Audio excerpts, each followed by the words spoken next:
Through the inspiration of the Holy Spirit and deep encounters with God, Bishop Okudili and Pastor Ifeoma Eze have written and published over 70 live transforming books.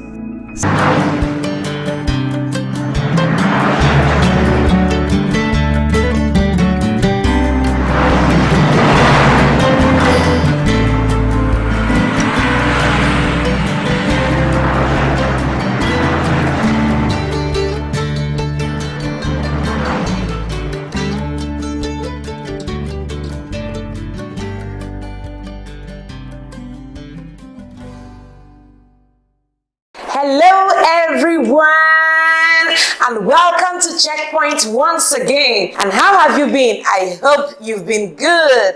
All right, I'm so glad you are here today at Checkpoint. We have so many things we would like to share with you. But first and foremost, I must thank you. Thank you so much because of the efforts you make at liking, at sharing our videos, at commenting, and at starting a watch party. Our messages are getting to a wider audience, and for this we are indeed grateful. Thank you for all that you do for us here at Checkpoint, and we are so glad you do. All right, so please, I'd like you to make sure you let everyone around you know that Checkpoint is on right now, and we have a very sweet and interesting topic for you. So please let everyone know, your family, your friends, your relations, let them know, your neighbors, let them know that Checkpoint is on right now and it's going to be interesting. The topic we're going to share with you today is one that will be a blessing to your life. So please stay tuned and we'll be right back.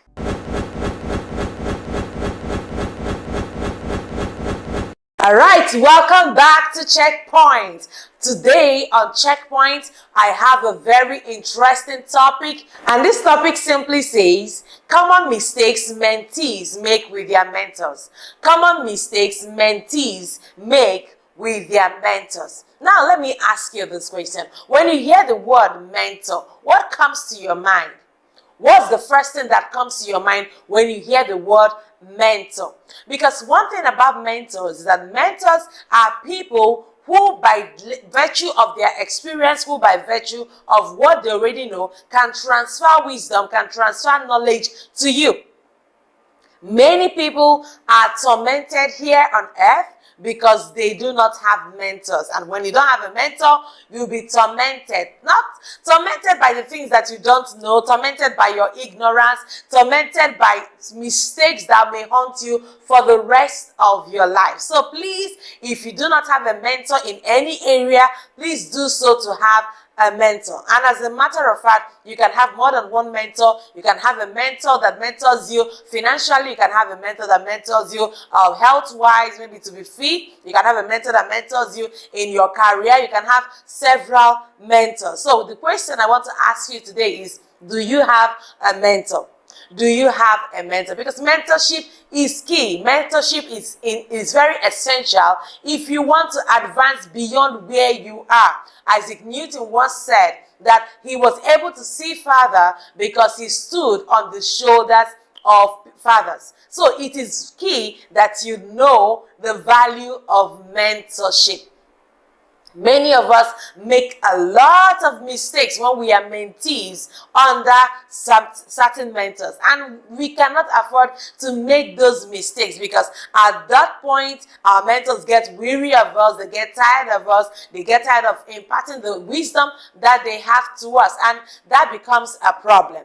I'll be sharing with you common mistakes that mentees make with mentors, but you need to know this. Mike Murdoch said that a mentor is someone who is capable of transferring wisdom to you. Mike Murdoch said that a mentor is someone who is capable of transferring wisdom to you. So the question now is, who is that mentor in your life? Who is the mentor for your marriage? Who is the mentor for your ministry? Who is the mentor for your career? Who is the mentor for your health? All right. So you have to tell yourself, I need mentors in certain areas because they are capable of transferring wisdom to you. Can I share with you something? The gap that mentoring covers is essential because mentors have wisdom, but they do not have time.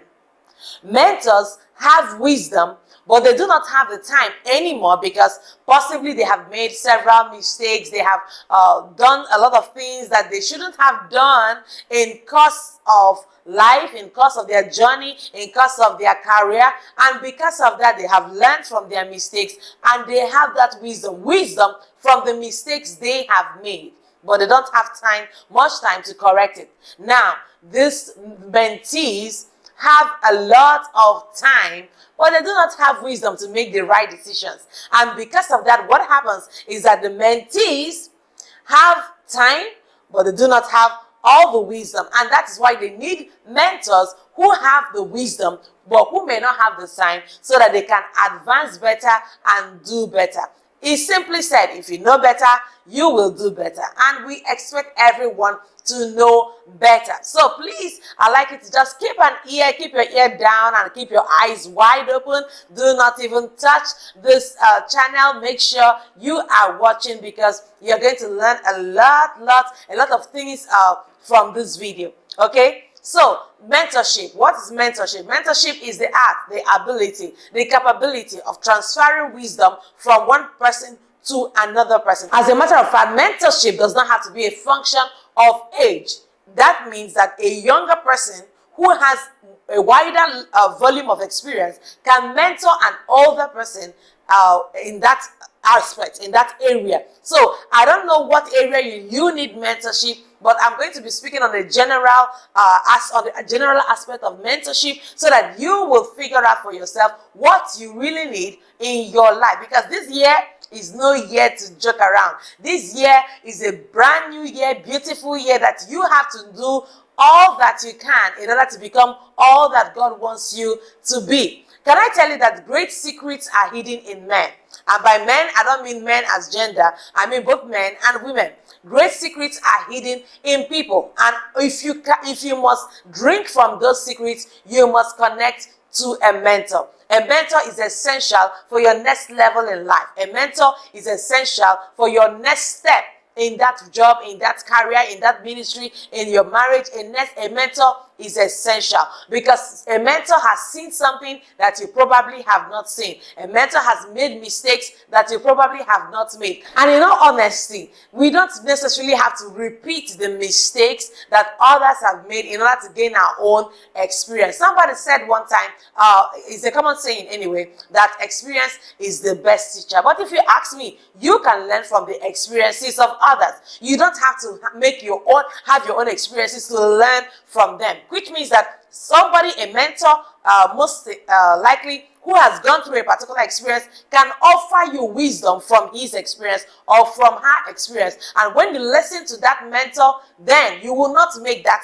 mistake, and invariably you will not have that experience. So I would not say that experience is the best teacher. I would say a mentor is the best teacher, because a mentor must have gone through that experience, must have seen things in life by virtue of experience, by virtue of encounter, by virtue of age even. So it is key that you have a mentor. A mentor will guide the way. A mentor will show the light. A mentor will help you see certain things that you have not seen. That is why you need a mentor. Can you help me say in the comment section right now, I need a mentor? Yes, or I have a mentor, if you have a mentor. So it is key that we know this truth. A mentor is equally someone who is a model. All right, so a mentor must have passed through the routes that you are about to pass through. A mentor must have experienced the things that you want to experience. A mentor must have known the things or been in the terrain that you are about to encounter. And that's why you need mentors, because mentors don't just show you the way, they also lead the way. They have lived what you are trying to live. They have lived the life you're trying to live. They've done the things you're trying to do. They have seen the things you're trying to see. And they can tell you, oh, please, hold on.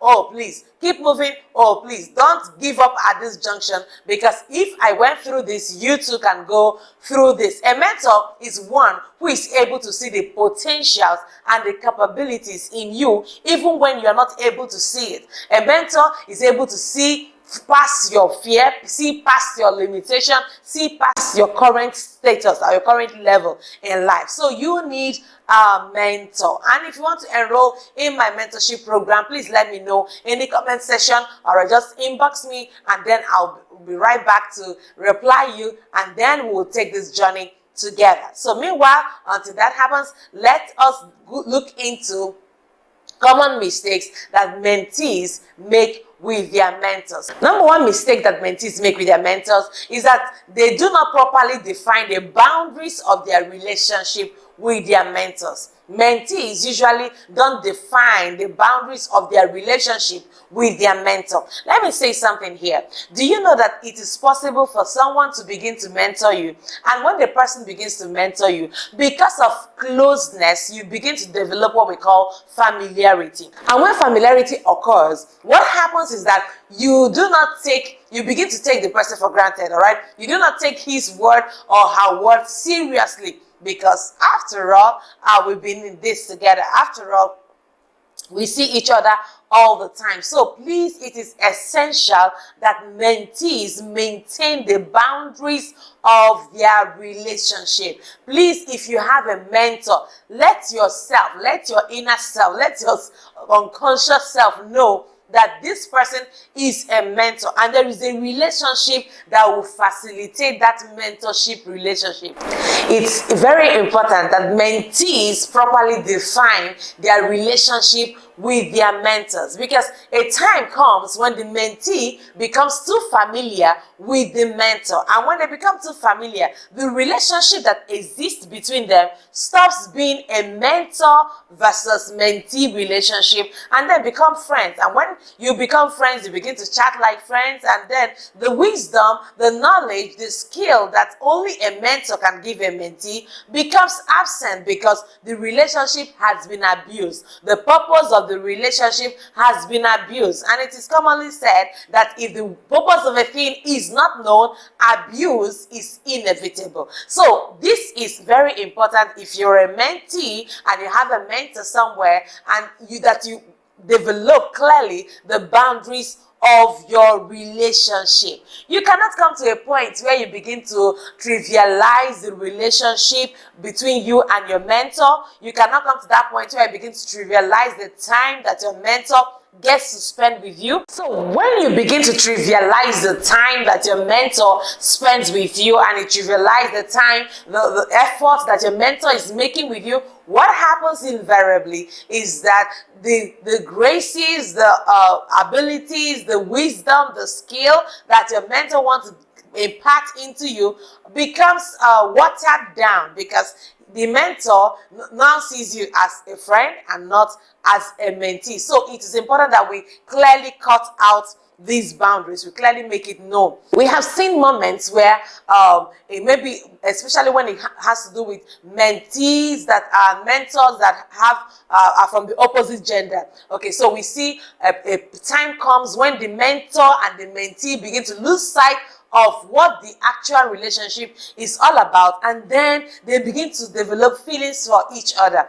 When this begins to happen, that relationship will not be able to achieve the purpose for which it was set in the first place, because this relationship is meant to be a mentor-mentee relationship, and boundaries need to be set. Boundaries need to be set. Everyone should know this is the point where I don't go past. This is the thing I don't have to do. This is what I don't have to say. These are the things and the meetings and the appointments I don't have to keep. These are the times I don't have to show up. So please, mentees, do well to set proper boundaries between you and your mentors. Mentors, likewise, please do well to set proper boundaries between you and your mentee. We have a particular case that was handled some time ago, whereby a mentor wanted more from a mentee than was necessary, and because it had to do with mentors and mentees from opposite genders, it became a very huge case. So this lady, because she loved and believed her mentor, not loved in that certain way, but looked up to the mentor now misunderstood that connection for a sexual connection, and then became a whole lot of problem, and sexual harassment files were sexual harassment cases were filed and stuff like that. So please make sure there is a boundary. Know when to be there. All right. So the fact that you have a mentor does not mean you have to be there all the time. You should show up, but you should not be there all the time. And the fact that you have a mentee does not mean you can wake up and walk to the person's house at any time of the night. Even when it has to do with people of same gender, it is important that you also give each other breathing space. So the fact that I am mentoring you or you are being mentored by me does not mean that we have to suffocate each other. There is need for what? Clear-cut boundaries so that we can have an amiable relationship. So number 2 mistake mentees make with mentors is assuming that mentorship is synonymous with sponsorship. Assuming that mentorship is synonymous with sponsorship. The fact that someone is mentoring you does not mean the person necessarily have to sponsor you. I know what you're trying to think right now, that well, mentors should learn to sponsor. Yeah, there are certain cases and certain times when the mentor should sponsor, especially when help is seriously needed. But that does not mean that if I am mentoring you, I must sponsor you. So sponsorship and mentorship are 2 different things entirely, and it is terrible. Very, very wrong, especially when mentees approach mentors, not because they need mentorship, but because they need sponsorship.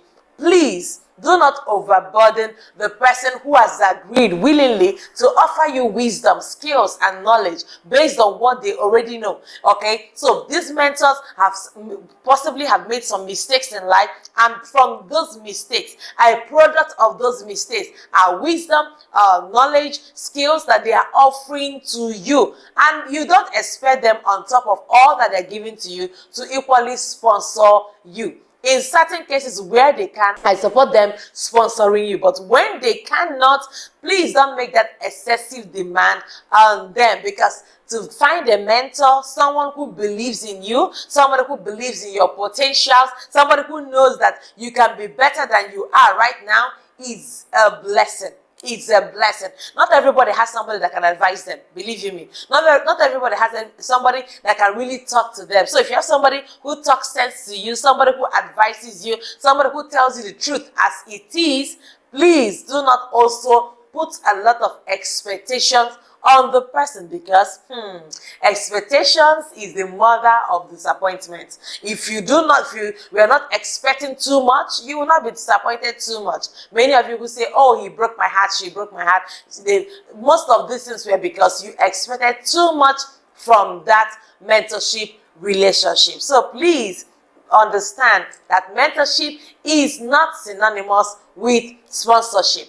A mentor can sponsor. Please don't quote me wrong. A mentor can sponsor at certain times, especially when he's blessed and he's able to take care of that. But please do not expect too much from your mentor. And mentees should know this. And when I talk about mentees, we need to know that the fact that I am a mentor to somebody does not mean I am not a mentee to some other person. Let me say that again. The fact that I am a mentor to somebody does not mean I am not a mentee to somebody. So I have mentors, people I look up to, as well as people who look up to me. So this is like a cycle, like the cycle of life, all right? So it is key that you know what to expect from that relationship, so that you don't get disappointed, bitter, angry, and even offended when the person has really not offended you, because you assumed that mentorship is synonymous with sponsorship. Number 3 common mistake I'll be sharing with you that mentees make with their mentors is submitting for the wrong reasons, all right? So following a mentor because of what you can get from the mentor, not what you can give.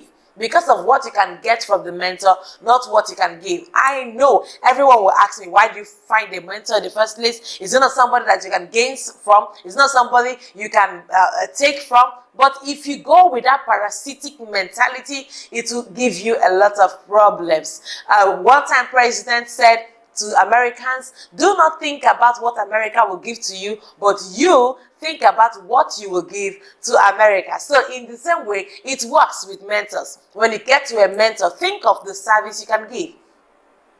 Think of the help you can offer. Think of the ways through which you can serve that mentor. Because one thing about success is that you have to serve to succeed. Let me say that again. One thing about success is that you have to serve to succeed. If you are not willing to serve, how will you eventually succeed? If the Bible even tells us that if you are not willing to serve in that which is another man's own, who will give you your own? So when you come to a mentor and you are submitting for the wrong reasons, you are just there so that you can collect from the mentor. You don't want a situation where you can give to the mentor. It becomes a problem. Listen to me. No matter how great a person is, no matter how rich a person is, everyone wants to be given something.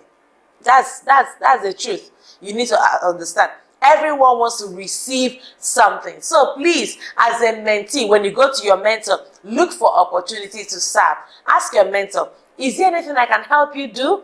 Can I help you with arranging your books? Can I help you proofread? Can I help you work on some aspects of your maybe your digital network? Can I help you work on your social media? What can I help you do? Can I help you deliver some of these materials? Can I help you fashion out a plan on how to make this work? Look for what to do. Because in all honesty, every mentor will be endeared to that one person who is always looking for what to do for him or her. Believe you me when I tell you. Because me, as a person, I would always look out for that person who is solving problems for me. And every human being does that because this is in our nature. So please, when you meet your mentor, don't get there and you're looking like, oh, I need to grab this. I need to collect this. I need to...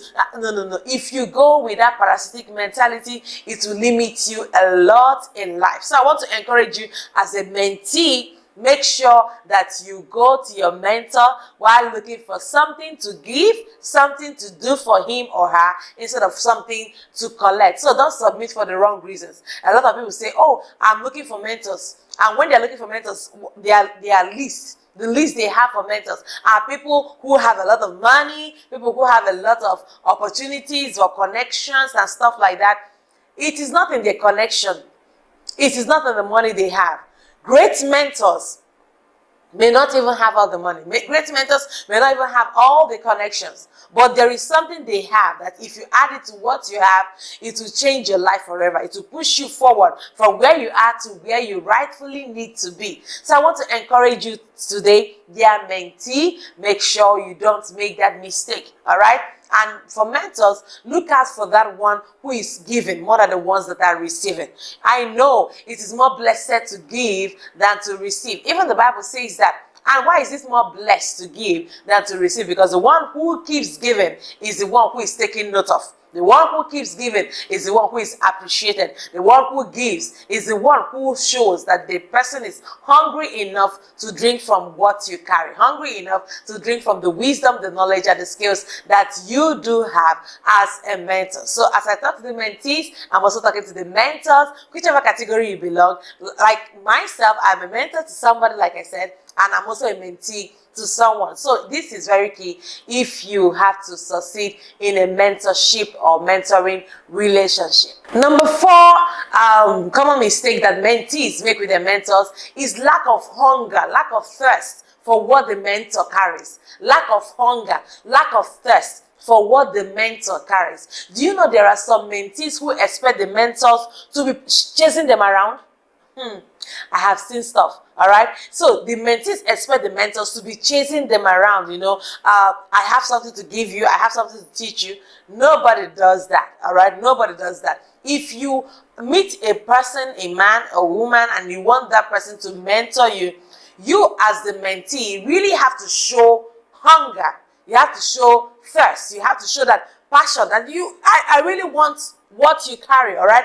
I really need it, all right? There is something you have that will better my tomorrow. There is something you have that will better my career. There is something you have that will move me forward. And every mentee needs to understand this. Every mentee needs to know this. So if you are a mentee, please learn to show hunger, learn to show thirst for what your mentor carries. Because until you do that, your mentor will not be able to pour into you. If there are no empty vessels, then the oil will not flow. So it is very key that you understand this. Every mentor wants to see hunger in the life of the people pursuing him or her. Every mentor wants to see that. Every mentor wants to see that you need me. You need what I carry. You desire after me. So how do you show the hunger? How do you show the thirst? If your mentor has written books, you should show that you are hungry, you are thirsty by reading his or her books, all right? By following them, by listening to their tapes, listening to their messages, wanting to be in their presence. Do you remember the story of Mary and Martha in the Bible and how they related with Jesus? Martha had come and she was complaining so much about Mary, who would not do anything but would sit at the feet of the master. And then Jesus said to Martha, Mary has chosen what is needful.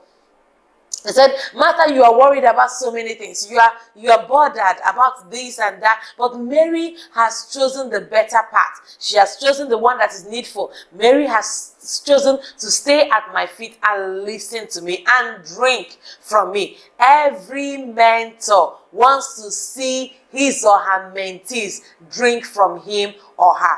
They want to see that passion. They want to see that hunger. They want to see you passionately following after them, passionately wanting, desiring what they have. They make a quote on social media, you comment, you say this is good for me. They write a book, you read the book. They put out a message or a video, you watch it, you are first to watch it. That shows passion, that shows hunger, that shows that you really need what they carry. The era where your mentor has to chase you around is gone. Nobody has time for that. There is no mentor that's a true mentor that will keep chasing you around. You as a mentee need to open up your heart, open up your mind, and then receive your mentor. And when you do that, that is the only way it can flow. How many of you remember diffusion and osmosis? Just like that same theory, you need to position yourself in a way that current flows from your mentor down to you. That it flows from your mentor into you, that wisdom flows from your mentor into you, that knowledge flows from your mentor into you, that skills flow from your mentor into you, and it will not flow until you're well positioned. So ask yourself today, how is your hunger? How is your thirst? How hungry are you? How thirsty are you? Because you need what your mentor carries, right? Then you have to show hunger. Maybe this may be a missing link to somebody listening to me. You may be saying, my mentor has not taken me serious. My mentor is not interested in me. But your mentor wants to see hunger. Your mentor wants to see thirst. Your mentor wants to see passionate pursuit after him or her. And because you are not giving that passionate pursuit, they are not interested in building you up. Believe you me, if the vessels are empty, the oil will keep flowing. The oil will only stop flowing when the vessels begin to act as if they are full. So if you're a vessel and you think, oh, you are too full of yourself, oh, you are too full with smartness, oh, you are too full with knowledge, the oil that is meant to flow into you will cease. So I want to ask you today, what's your disposition to your mentor? How have you been treating or behaving around your mentor? Because if you make yourself feel like, oh, I am full, oh, I have all the knowledge I have, oh, I am even smarter than my mentor, you already have a problem. Your mentor will not pour in anything into you. So please know that this is another common mistake that mentees make with their mentors, and correct it. Now, if you are here and you're a mentor and you have a mentee who is not passionate about you, who is not hungry or thirsty about what you carry, that is an indication that they do not really desire or deserve what you carry. Now, you have to look out for that one who is hungry for you, who is thirsty for you, who wants to hear you all the time, who wants to read you all the time, who wants to watch you all the time, and invest in such people. Is that well taken? All right. So please let me know in the comment section the one that's blessing you. We've been able to share 4 different common mistakes that mentees make with their mentors. So please let me know in the comment section. And please don't forget to subscribe on our channel on YouTube. Please do well and God will bless you. So number 5 common mistake that mentees make with their mentors is trivializing the mentor's instructions. Trivializing the mentor's instructions. Listen to me, it's possible that this could be a function familiarity. Maybe this mentee has come to know the mentor for so long, or for too close, and then feels that, oh, what he or she says does not really matter. So please do not trivialize the instruction of your mentor. The Bible makes us to understand, especially in the book of Proverbs, you hear stuff like, my son, hear my words, do as I say, because they will bring life and health to your bones. Do according to my words. The mother of Jesus said to the disciples, whatever he tells you to do, do it. So, throughout scriptures, we see that instruction have delivered people from destruction. And your mentor's instruction will deliver you equally from destruction. Do not trivialize the instructions of your mentor. Your mentor has a reason for saying what he or she is saying. Do you know that sometimes what your mentor is even saying may not make sense to you at that time? He or she might be seeing into your future and is telling you something, a word that will save you from disaster, an advice that will deliver you from trouble. One counsel that when you follow, it will change your life forever. And because you think, oh, I know him very well, oh, I know her very well, oh, he's from my village, oh, he's from my community, you trivialize those instructions that are meant to give you life, that are meant to change your life forever. And this is not right. I want to encourage you, never ever trivialize the instruction of your mentor. Even when your mentor gives that instruction, your mentor will be watching out to see what you do with that instruction. A lot of us are too terrible in receiving instructions. We like to dish out instructions, but we find it very difficult to follow instructions, and that becomes a problem. Do you remember the man in the Bible, the centurion, who said, I am a man under authority? And because I am under authority, I follow authority, and I also give out authority.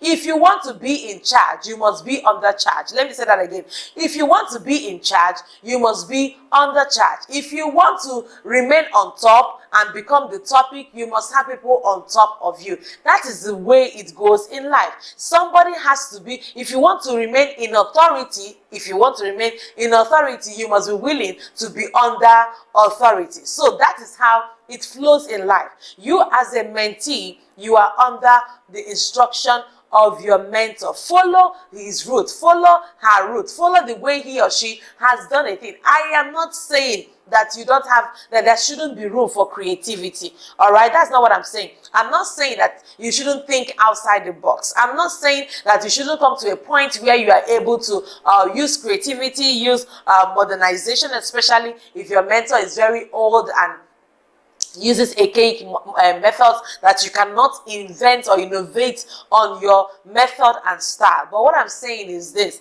that while you are obeying, while you are inventing and innovating and using modern trends and facts, please do not trivialize the instructions of your mentor. There are some instructions that are transgenerational, all right? They are not only relevant in this generation, they crisscross generations. All right, there are some truths that are statutory. There are some principles that work, whether you are in Atlanta or whether you are in Nigeria. It works no matter where you are.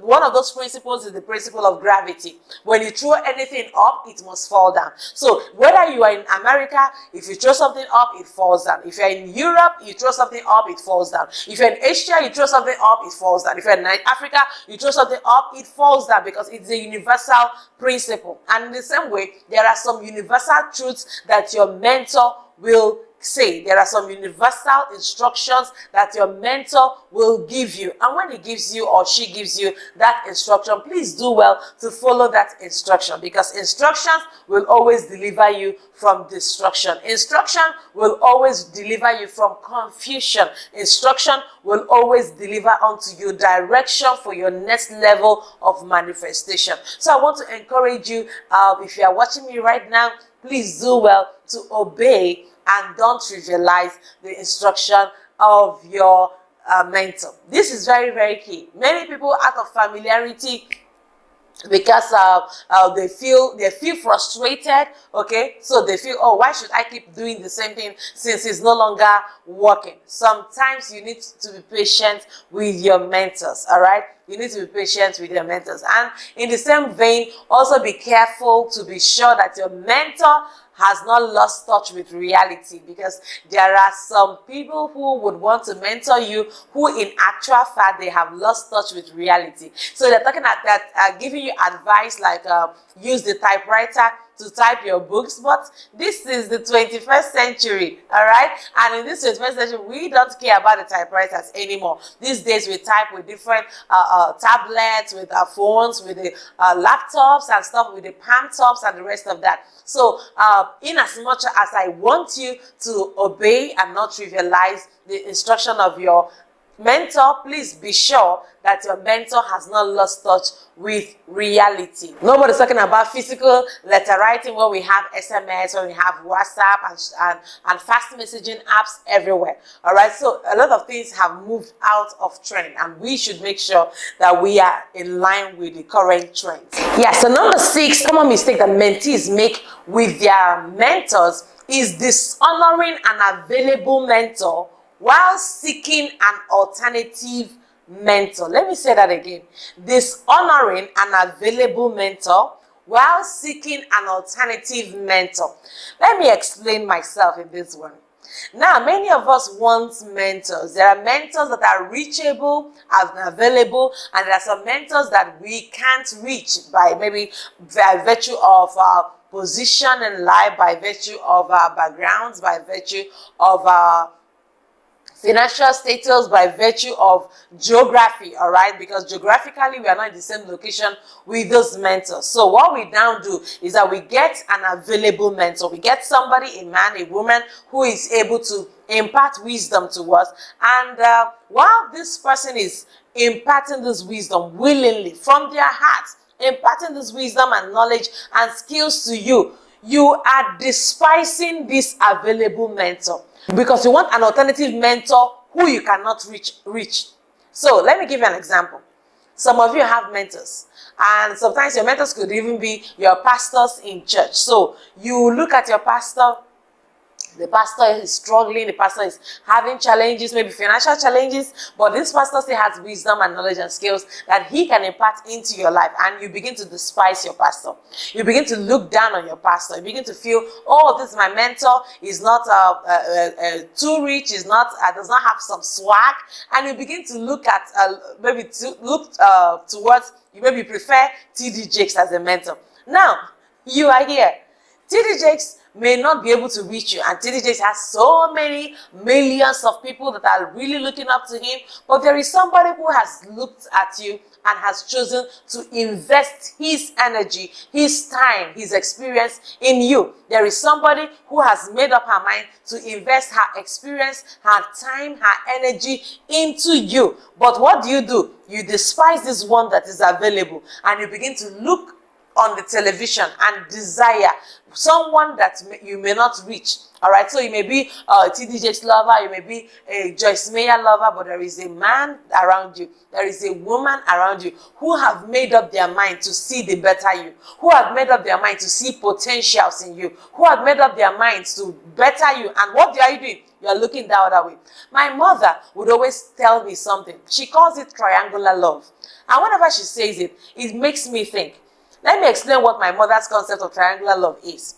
Triangular love simply means, just like a triangle, you are chasing someone, and you are looking up to someone, and that person is looking up to another person. So at the end of the day, everybody keeps going round like that in a triangular form. Now, it is important that the person who is investing in you, that you should face the person, all right? The person who is giving you time, you should reciprocate by accepting the person.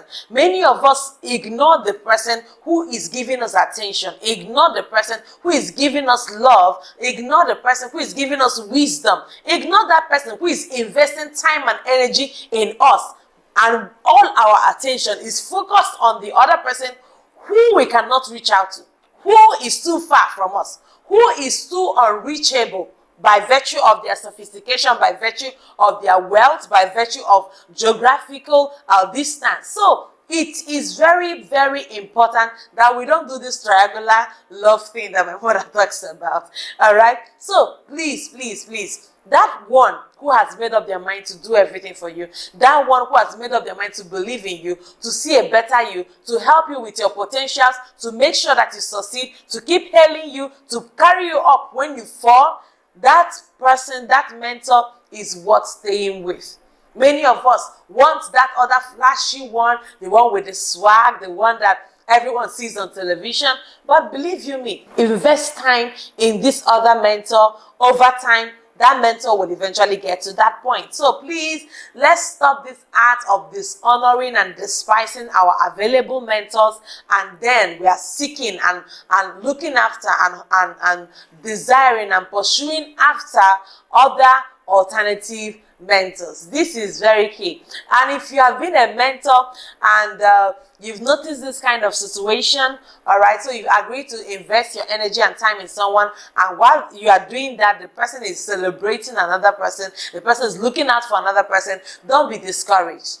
Okay? Don't be discouraged. Don't feel very bad about it. I know the natural tendency is for you to feel very sad about it, for you to feel very unhappy about it. But I want to tell you, don't feel bad about it. Whatever effort you have invested in that person, whatever energy, whatever wisdom or skill or abilities that you have invested in this mentee may not pay you back, but God will reward you. All right? Because your blessing is not in the mentee. Your reward is not in the mentee. One thing is certain. God, who rewards all men, he will reward you. He will bless you for your effort. And sometimes people say, oh, we have to reap where we sow. Sometimes God works out things in a certain way that we may not have to reap exactly where we sow. Many of us have sowed on bad ground, and we have sowed on, by bad ground I mean on bad people, bad hearts, people who are ungrateful, bitter, who betrayed us. All right, so when we have sowed on such grounds, let's not be very sad when those people treat us badly, when they reward our love with hate, when they reward our love and assistance with betrayals. Let's not feel very bad about it. The tendency is to feel bad, but let's move on. Let's strengthen ourselves in God and tell ourselves that, well, we will keep doing it, because there's something happens. Most times when mentors meet bad mentees, they begin to recline into their shell. All right, they don't want to train new people, they don't want to give out again, they don't want to reinvest time and energy in new people because they are sad about the person they invested in before who left. But please, the essence of life is multiplication. The essence of life is for you to keep giving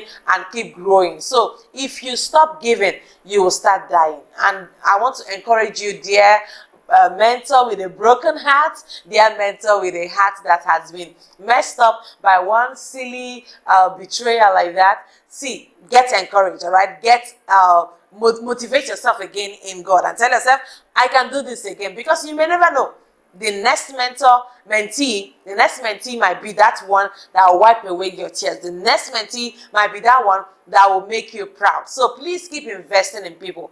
Don't get angry. I've had a lot of people leave me. I've had a lot of people betray me. I've had a lot of people I have invested in, I've trained, leave me, but I have not allowed their leaving me to define who I am or to define what I do. The tendency is there for me to feel sad from time to time, but I have made up my mind that life is about donation, not duration.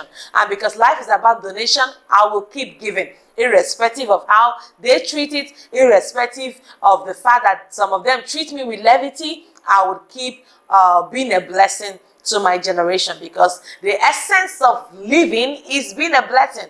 And if you're not blessing lives, you are not doing what you are supposed to do, because somebody has hurt you before, or because there is a bottled up offense somewhere, you will not live the best version of your life. So dear mentor, I'm speaking to you. Equally, go ahead, keep investing. Get someone new, keep pouring in. Get someone new, keep teaching them, keep instructing them, because God in heaven will certainly reward you, even if they deny or reject what you have done in their lives. All right? Hope that blessed you.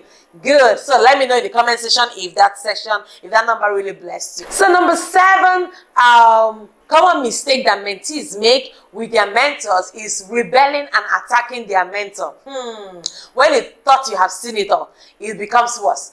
Rebelling and attacking their mentors. Do you know that beyond them trivializing your time with them as a mentor, beyond mentees taking you for granted or trivializing your wisdom that you give to them, some go out outrightly to rebel and to attack you. All right, so they rebel from your leadership, they rebel from the mentorship program, they begin to attack you, they tell you, oh, everything you are doing are lies, we don't believe in you, you are a manipulator, you are this and that and that. See, you are not the only person this has happened. If you're a mentor out there and you have been rebelled against and you have been attacked, please hold your ground and hold your God. Hold your ground and hold your God. It is very, very important that you choose to leave, okay? Because it can be so heartbroken. I remember the story in the Bible, the story of David, how his own son, his very son, Absalom, rose against him. He was so heartbroken. Even when other soldiers were trying to go fight Absalom, he kept saying, please don't handle him with care, don't kill him, don't destroy him, until Absalom was killed by the very thing that made him proud. You know, he was killed, his hair hung him on the tree. And that was how they put spears into his body, and he eventually died. David was so sad that he locked himself up, so sad that he was so pained, and he locked himself. He didn't want to see anybody until his soldiers talked to him. Listen to me. Listen to me. Let me say it again. Calm down, all right? Calm down. I know you have been rebelled against. Calm down. I know you have been attacked. Calm down.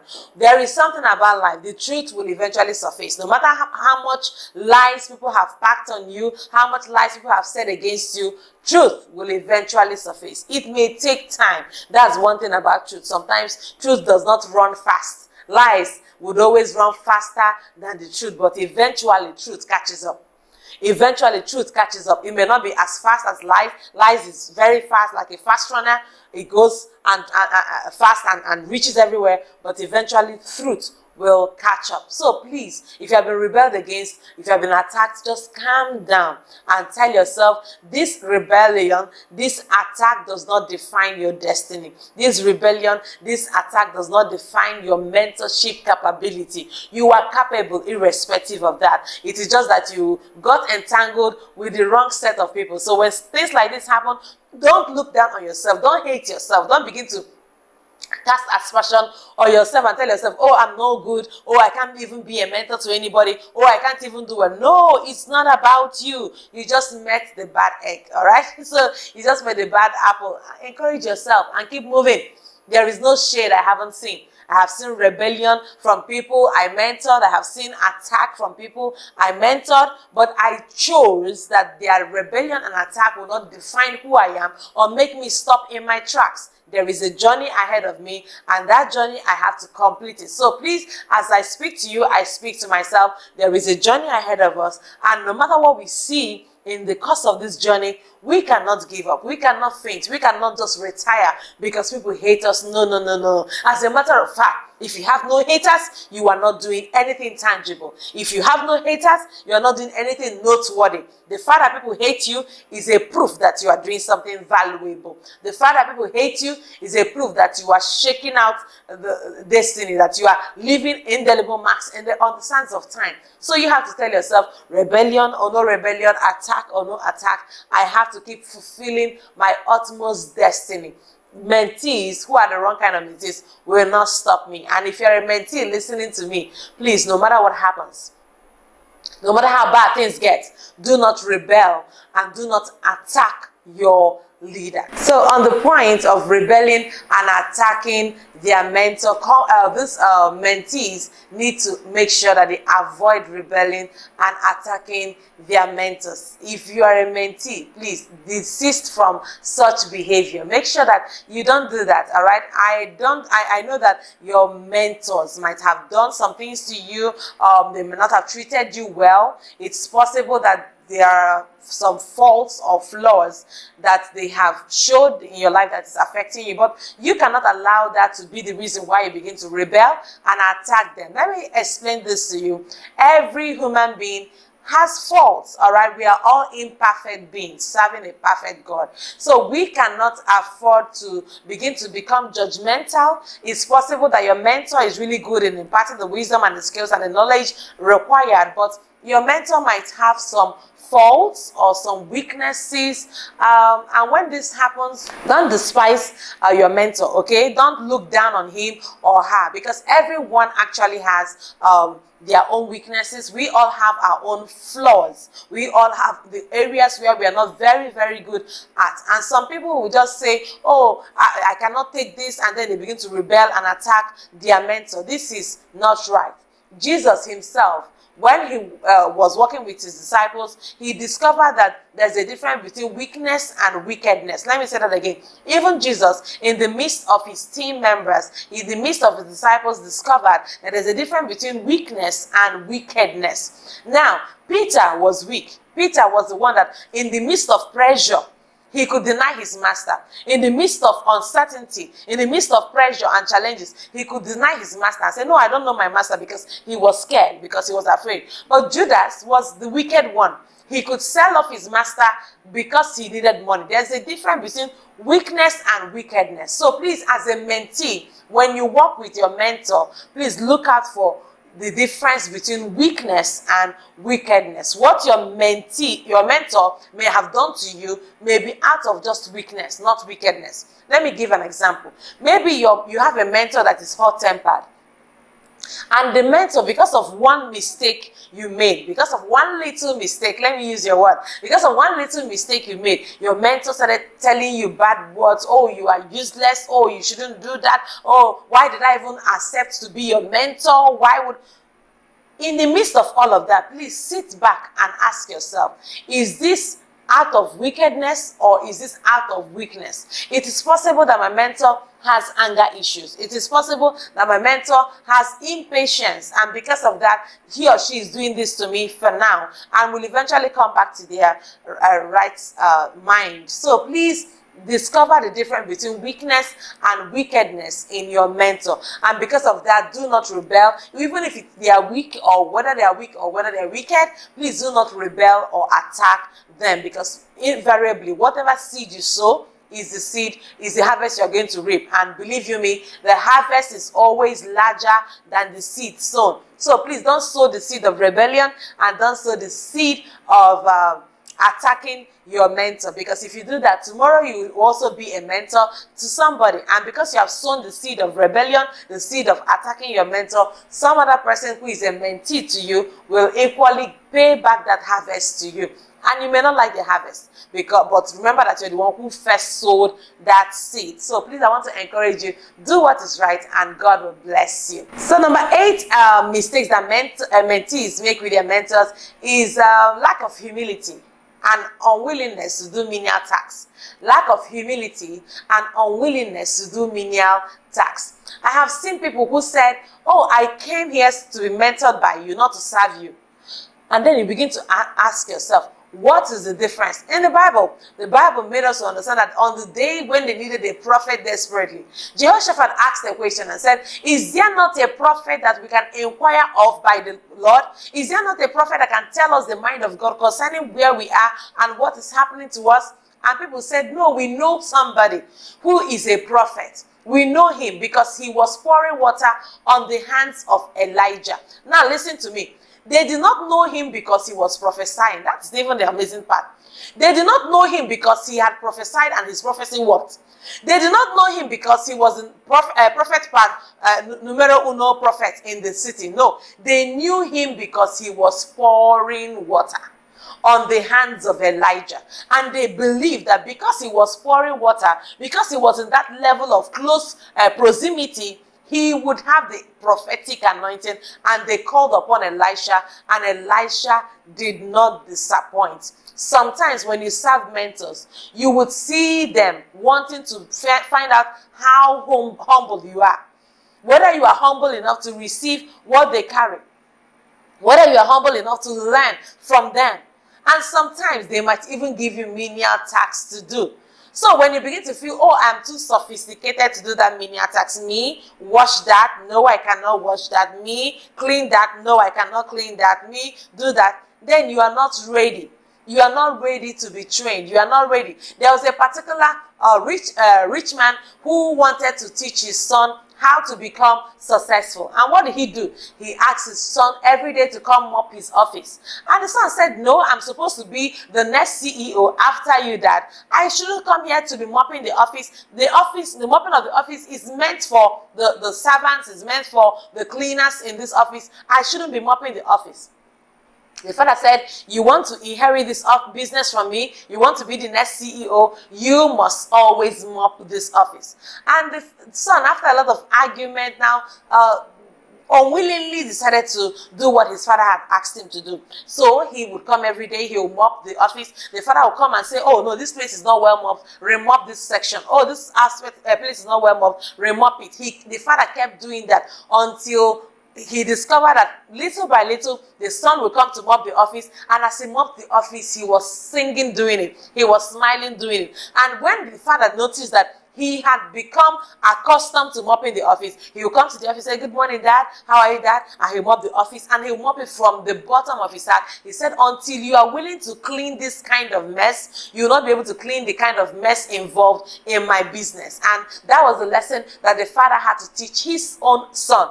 Now, if you are a mentee and you are following a mentor, and you are hungry after a mentor, and you have a mentor you want to receive from, you have to be willing to do menial tasks. And some of those menial tasks is not because they can't afford a cleaner or because they can't afford somebody to take care of such stuff, but because they want to see how passionate you are. Because most of those mentors you celebrate today, they started from lowly places. Many of them started from places where they were so hungry, places where they starved, places where they were so lonely, places where they didn't have anything. And it was their diligence in those little days, their diligence in those little levels is what brought them to this place where they are, that you are admiring them. So because you're admiring them, you want to step into their shoes and start at their level. They want to take you back to the roots. To the roots that gave them the diligence that they have, to the roots that gave them the discipline that they have, to the roots that gave them the tenacity to remain on one thing and keep doing that thing until it worked. So I want to encourage you, dear mentee, I want to encourage you today, when you are working with a mentor, please be humble. You may even have more degrees and qualifications than him, but be humble. You may even have more contacts and connections than her, but be humble. Because if you are not humble, virtue will not flow from them into you. If you are not humble, the wisdom, the knowledge, the skills they have cannot be imparted into you, because it is only a tree that is taller than you that can give you shade. If you feel that you're already taller than the tree will not give you shade. So if you want shade, you have to be willing to come under the tree. If you want shade, you have to be willing. If the tree is too tall, you have to bend, go under the tree, then sit down, because you want that tree to give you shade. But if you feel you're already taller than the tree, no shade for you. And then the sun will deal with you. So there is the sun of life, the sun of challenges, the sun of pressure, the sun of mistakes in life. So you don't want that sun to keep beating you. No, you want to be under shade. And if you want to be under shade, under a mentor, then you have to bend down. You have to be humble. You have to bring yourself. You have to be willing to do menial tasks. So sometimes the assignment they may give you to do may not be in relation with what you want to get from them, but go ahead and still do it. How many CEOs have you heard, and they tell you the stories of their rising, how they were even the coffee boy in the office, how they were the coffee girls in the office. They'll be the ones to go buy everyone coffee. They'll be the ones to go and buy everyone lunch. And as they were buying, they were learning. There are many success stories like that. People that started that lowly. And eventually in the same office where they were buying lunch for the ogas of the big bosses, the same office where they were buying lunch for their bosses, that was where they eventually became the bosses of that same office.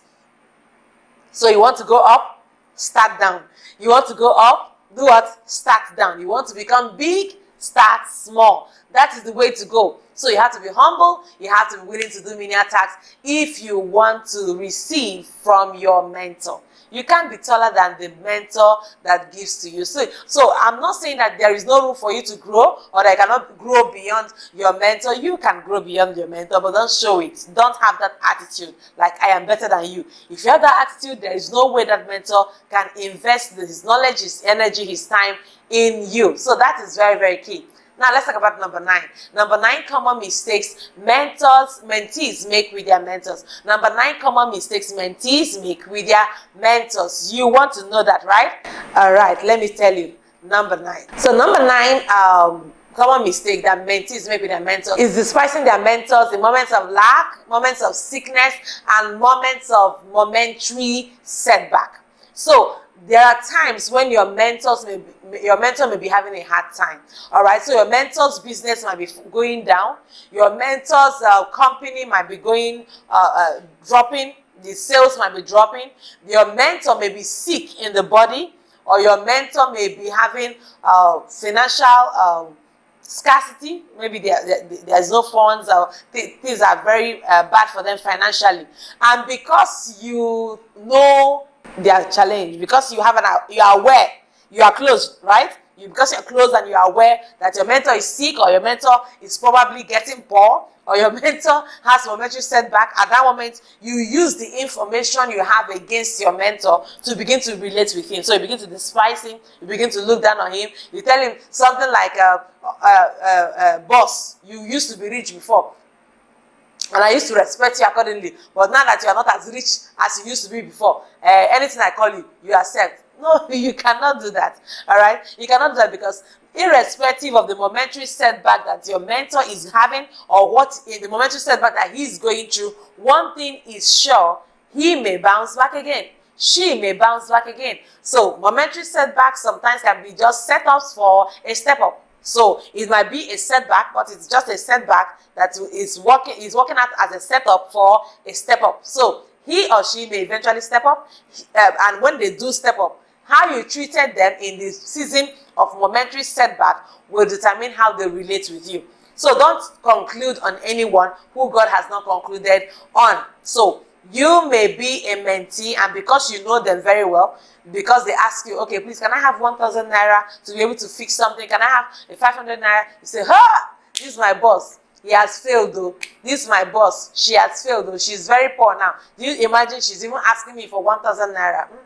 Don't assume. Don't assume that he has failed. Don't assume that she has failed. Sometimes it may even be a test. And even if it's not a test, please do not despise their challenges, because everybody has challenges. Sicknesses can come to anybody. The rich can be sick, the low can be sick. Sickness is not the exclusive reserve of those who are rich, or the exclusive reserve of those who are poor. So it can happen to anybody, and anybody can recover from their sickness.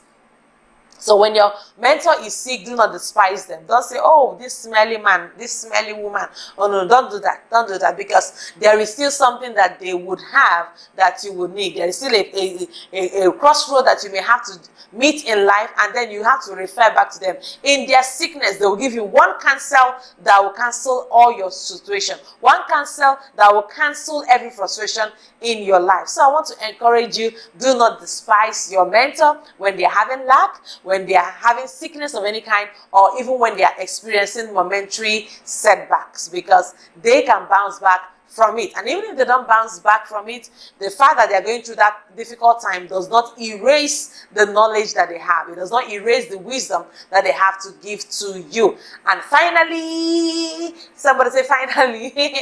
All right, so if you stayed on with me and watched this video up until now, just type finally in the comment section. All right, I like the word finally. So number 10 common mistakes that mentees make with their mentors is having an opposing or parallel mindset with your mentor. Having an opposing or parallel mindset with your mentor. All right. So when a mentor is working with you, a mentor wants you to be in agreement with him or her.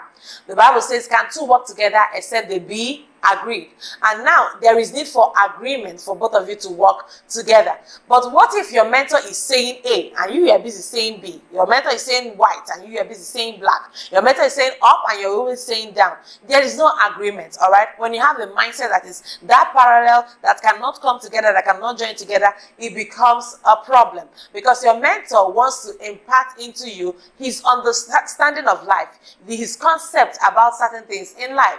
And when he's saying these things, he's not doing that to brainwash you. He's saying those things so that you can understand what helped him to succeed and what helped her to get where she has gotten to. So you have to be careful in that aspect. You need to watch your mindset. And if you have watched and you see that you and that mentor cannot really work together, it's better you leave the mentor alone and look for another mentor who understands your kind of mindset. Because as long as both of you are thinking differently, it will be a problem. Your mindset is the state of your mind. Your mindset is the set of beliefs that you have in your mind. Your mindset is the way you see things, the way you understand things. And if you have a totally different mindset from that of your mentor, there would always be challenges. There would always be misunderstandings and fights. So you don't want that. You want to have a good relationship with your mentor. So you cannot choose a mentor that you have opposing mindset with. You have opposing ideas and philosophies about life. It will not work. There will be a lot of difficulty doing that. So please, when you want to choose a mentor for yourself, when you want to get a mentor for yourself, please look out for the following things. Number one, you have to look out for a mentor who has the kind of mindset that you have. You have to, number two, you have to make sure that the mentor has the experience that he or she can give to you. All right. Number three, you have to make sure that the mentor is actually living the life that you want to live. Number four, you have to make sure that the mentor is willing to develop you, is willing to shout your praise, is willing to encourage you when you are down, is willing to motivate you to become a better version of yourself. Number five, you need a mentor who is not envious or jealous of who you are or where you have gotten to. All right, so some mentors say, oh, my mentor is jealous of me. Be careful that it is actually jealous and jealousy and envy that is at work, and not you being arrogant. All right, so many people, whenever say, oh, my mentor is very jealous of me, be careful. It might be arrogance in you that is making you feel that your mentor is jealous or envious of you. But there are certain requirements that you must look out for in a mentor. A mentor should be able to see what others don't see in you, believe what others don't believe in you, and should be able to hold you by hand and lead you in the way that you really need to go through in order to become all that God wants you to be. This might not be an exhaustive information on mentorship, but I believe that I have been able to share my little piece with you today on Checkpoint. If you have been part of our regular audience on Checkpoint, you will attest to the fact that Checkpoint has always been a place where you receive a lot of information, instruction that edifies, empowers, and strengthens you. So please, I'd like you to share this video right now. Make sure you let somebody know that there is a message, common mistakes that mentees make with their mentors that can be a blessing to him or her. So please make sure you share the message, share the links, let everyone know that this message is a blessing. Okay, start a watch party if you have not. All right, let everyone know, and most importantly, subscribe to our YouTube channel and also click on the notification button so that whenever we have new content, you'll be the first to know that we have a new content. All right, so these are the things I wanted to share with you today on Checkpoint. I believe you are blessed. I believe you are edified and empowered and enlightened, and I know that you'll keep watching Checkpoint. So join me every Monday on this platform by 7:30, and let us dig in together into information that would enlighten, edify, and empower us here at Checkpoint. Until I come your way again, keep making a positive, indelible mark in the lives of people and on the sands of time. I love you. Bye.